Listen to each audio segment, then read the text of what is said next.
Hora de estabelecer contato com a redação da Band News FM em Brasília para falar sobre pautas do Supremo Tribunal Federal. Nós trouxemos nessa semana aqui as informações de que o ex-presidente da República, Fernando Collor de Mello, ele foi condenado por corrupção e lavagem de dinheiro, mas qual será a pena? Teremos essa definição nos próximos dias. A gente vai falar com Rafael Procópio sobre esse tema. Bom dia para você, Rafael. Bom dia, Carla. Bom dia, Débora. Bom dia a todos que nos acompanham. Pois é, uma semana aí bem intensa, podemos dizer assim, para o STF, para o Supremo Tribunal Federal, plenário da Suprema Corte Brasileira, que volta a se reunir nessa semana, como você já introduziu, para tentar resolver algumas pautas que aconteceram aí há pelo menos, quase, na verdade, uma década.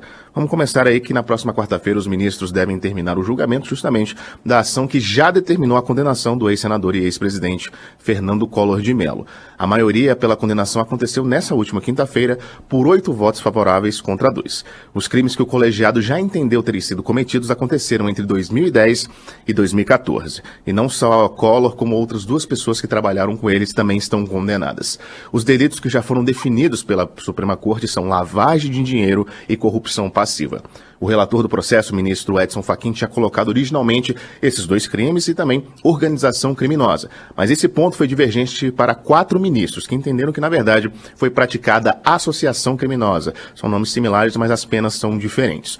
Por conta disso, ainda não foi definida justamente essa pena para Collor e essas outras 2 pessoas envolvidas, o que deve ser resolvido nesse julgamento aí de quinta-feira, de quarta-feira, na verdade. Quinta-feira, perdão. No parecer do relator, somente para o ex-presidente eram mais de 33 anos de prisão em regime fechado. Também nessa última quinta-feira, agora sim, na verdade, na última quarta-feira, foi pautado na corte a questão da descriminalização, palavra bem difícil, do porte de drogas.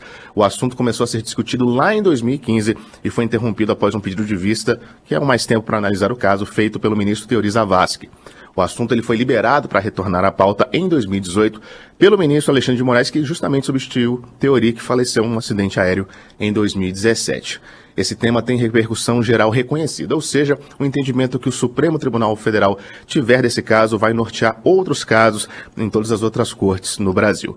Os ministros devem analisar a constitucionalidade do artigo de uma lei de 2006 sobre comprar, guardar ou portar drogas sem autorização para consumo próprio. Bom, como esse caso começou lá em 2015, mesmo assim, já temos alguns votos favoráveis. A Suprema Corte é quase a mesma desde então.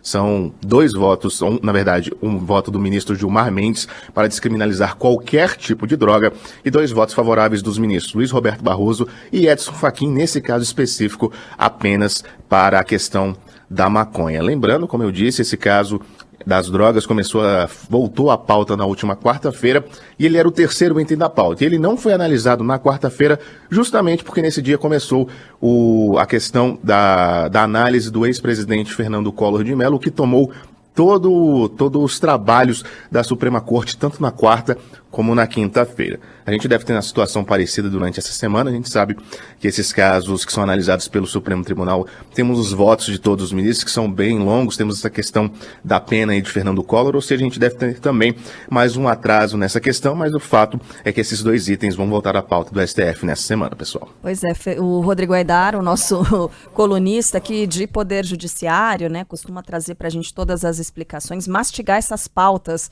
né, Rafael Procópio, ele vai ter bastante trabalho ao longo dos próximos dias e a gente tem que ficar de olho em tudo isso mesmo, porque, como o Rafael trouxe aqui a informação, essa discussão sobre a descriminalização do porte de drogas para uso pessoal, isso vai ter repercussão geral, então é uma definição que vai embasar todas as outras, né, a partir daí. Então a gente tem que ficar de olho mesmo no que vai ser definido na próxima semana. Rafael, bom trabalho para vocês por aí, bom plantão.